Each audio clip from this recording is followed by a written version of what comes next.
4.3. What are the employee's responsibilities in the performance assessment phase?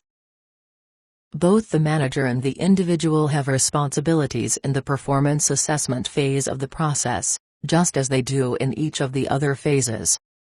The individual has 6 key responsibilities. 1. Review your personal performance over the year. 2. Assess your performance and accomplishments against the development plan. 3. Prepare a list of your accomplishments and achievements and send it to your appraiser. 4. Write a self-appraisal using the appraisal form. 5. Consider any revisions needed to your key position responsibilities, goals, objectives, competencies, and development plans for the next performance review cycle. 6. Prepare for the performance review meeting.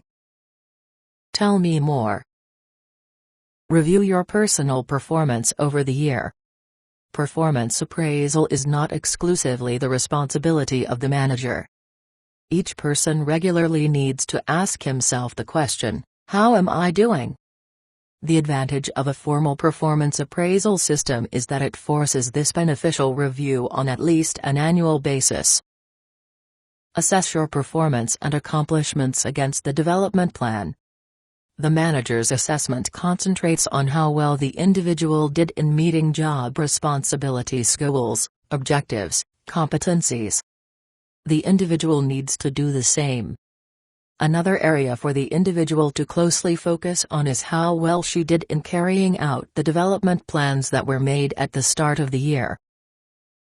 Prepare a list of your accomplishments and achievements and send it to your appraiser. Whether or not the manager requests the individual to write an accomplishments list, the wise individual in every organization always keeps track of her major successes and achievements, and makes sure that the manager is aware of them. Write a self-appraisal using the appraisal form.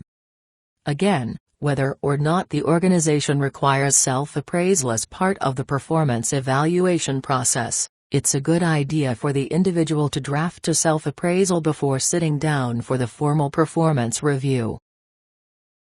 Consider any revisions needed to your key position, responsibilities, goals, objectives, competencies, and development plans for the next performance review cycle. Creating an accomplishments list and writing a self-appraisal uncovers areas of the job that have changed since the original performance planning meeting was held. Some projects have been finished, some goals have been achieved or abandoned. Some key job responsibilities have shifted in importance. The annual performance appraisal review is the ideal time to recognize job changes and discuss how the job will be different in the upcoming year. Prepare for the performance review meeting. Each individual should ask herself, what do I want to get out of this performance review? What are the questions that I want to get the answers to? What are the accomplishments over the year that I want to make sure my boss recognizes? What do I need to do to be a prime candidate the next time a promotional opportunity comes around?